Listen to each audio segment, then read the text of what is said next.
buenas, mi nombre es Pablo Tapia, soy el fundador y el director de tecnología de la empresa Tuple. Somos una empresa que se dedica a la automatización con inteligencia artificial. Llevamos 10 años en el sector y hoy vengo a hablar de cómo la inteligencia artificial puede ser la clave para que la industria vuelva a Europa. Eh, Todos estamos concienciados de cómo está cambiando el modelo económico y somos conscientes de que si queremos mantener el estado de bienestar, no podemos, pues, depender tanto, por ejemplo, en el turismo o en otros sectores que no tienen tanto valor añadido. Y una de las claves para que Europa vuelva a ser competitiva es volver a traer la producción a nuestros países. Pero ¿cómo hacemos eso? ¿Cómo podemos conseguir esa competitividad? Bueno, pues de eso es de lo que trata la charla, ¿no? En mi opinión, hay que cerrar el ciclo. Esto trata de cómo con inteligencia artificial podemos automatizar al máximo las fábricas. Bueno, creo que es importante que entendamos cómo la inteligencia artificial está transformando las industrias y el año pasado pues ha quedado patente con el advenimiento de la tecnología de IA generativa, ChatGPT. Pues la gente se ha dado cuenta de cómo esta tecnología puede adaptarse a cualquier industria y puede mejorar significativamente nuestros procesos. Yo creo que hoy en día todas las empresas están planteándose cómo incluir esta tecnología dentro de sus operaciones y, bueno, generalmente la dificultad está en dar esos pasos y cómo conseguirlo. Eh, las ventajas están claras. Nosotros, sin ir más lejos, en mi empresa, pues simplemente utilizando herramientas tipo ChatGPT o Copilot, hemos mejorado nuestra productividad en el orden del 20%. Pues centrémonos en la industria. En la industria, bueno, hace mucho tiempo que se habla de digitalización y digamos que estas son las distintas etapas de madurez por las que una empresa industrial va a ir pasando. Desde, bueno, pues al principio la adquisición de los datos, ¿no? Hace falta que existan esos datos, hace falta ver esos datos, darle una visibilidad, pero no debemos quedarnos ahí, ¿no? Precisamente la barrera entre lo que es Industria 3.0 y Industria 4.0 es la aplicación de técnicas de inteligencia artificial para sacarle valor a esos datos. Esos datos al final son los que nos van a dar la capacidad de mejorar nuestras operaciones, mejorar la eficiencia y hacer las cosas de forma más automáticas. En el fondo, lo que queremos conseguir es que la operación en fábrica sea lo más autónomo posible. Es decir, que el rol de la persona pase de ser un simple operario que está haciendo labores manuales muy repetitivas a ser una persona que es capaz de analizar datos, de prescribir estrategias y que sea capaz de diseñar esos sistemas que van a gestionar la automatización de la fábrica. Entonces, estamos viendo cómo pues las empresas irán pasando por estas distintas etapas. La mayoría de las empresas están ahora mismo cruzando esa barrera entre la industria 3.0 y 4.0 y hace falta ir dando el salto hasta el último punto, ¿no? El último punto de lo que se trata es de que las fábricas operen de forma autónoma, sin intervención humana en esa operación. Pero ¿cómo se consigue esto? El principal problema o desafío al que nos vamos a encontrar, pues digamos que son tres, ¿no? El primero es que hay que hacer una inversión. Claramente, las empresas tienen que invertir tanto en hardware, pues estamos hablando de sensores o de distintos equipos de medidas, servidores, redes, etcétera, pero también software. Y muchas veces las empresas industriales no están acostumbradas tanto en invertir en software. Luego nos encontramos con una barrera importante que es eh, el personal de fábrica no está acostumbrado a utilizar estas herramientas nuevas que hay. Entonces hay una limitación técnica y finalmente hay un choque cultural.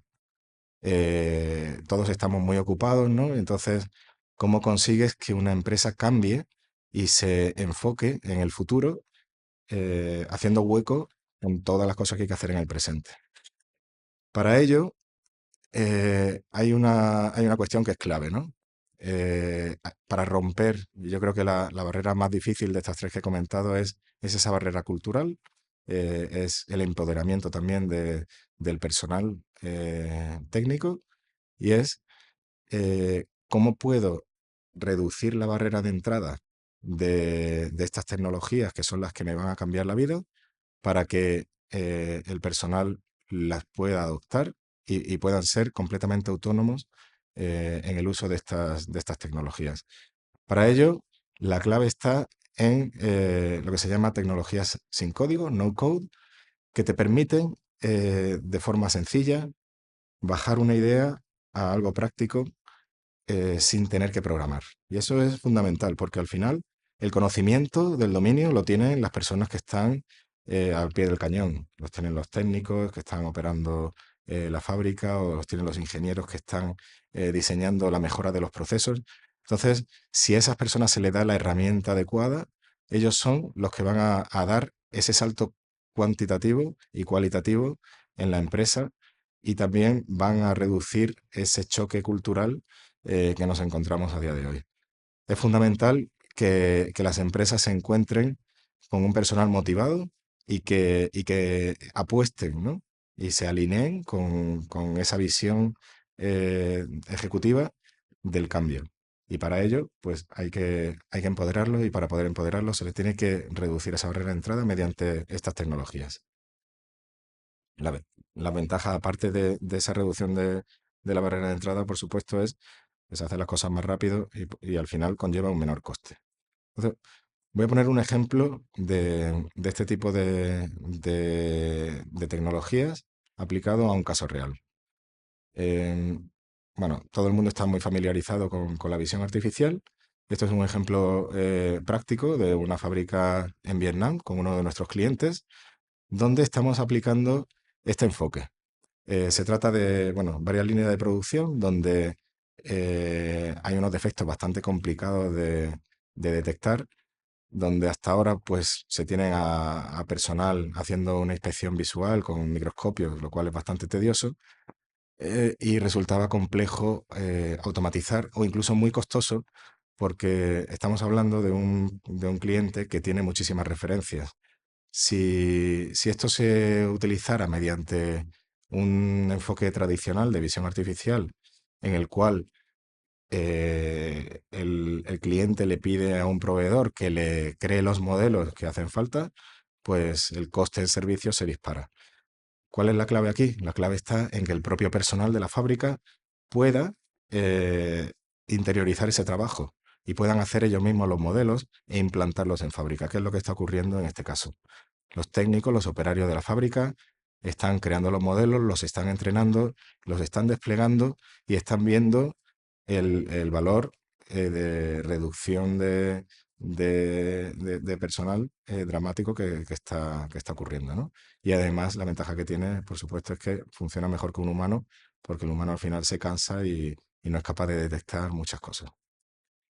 Esto es un ejemplo, pero realmente, bueno, es para ilustrar el concepto de usar este tipo de herramientas, pero si nos vamos un paso más allá, pues podemos imaginarnos este mismo ejemplo donde estamos haciendo pues, un control de visión, pero al que le pueden añadir más, más datos. Por ejemplo, podemos conectarnos a los PLCs de otros puestos de la línea, nos podemos conectar al ERP, nos podemos conectar a otros sistemas y otras informaciones que nos enriquezcan ese dato que estamos adquiriendo, por ejemplo, en el control de calidad.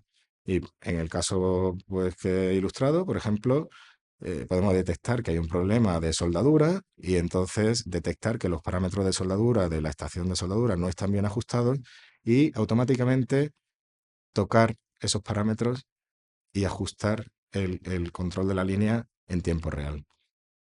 ¿Qué tiene de ventaja esto? Bueno, pues primero, eh, no tienes que parar la línea, tienes un funcionamiento mucho más eficiente, pero todo esto, al poder hacerse, digamos, desde un mismo sistema, con técnicas sin programar, pues le está permitiendo a los ingenieros y a los operarios analizar todas las casuísticas posibles e ir añadiendo esas capacidades a su operación.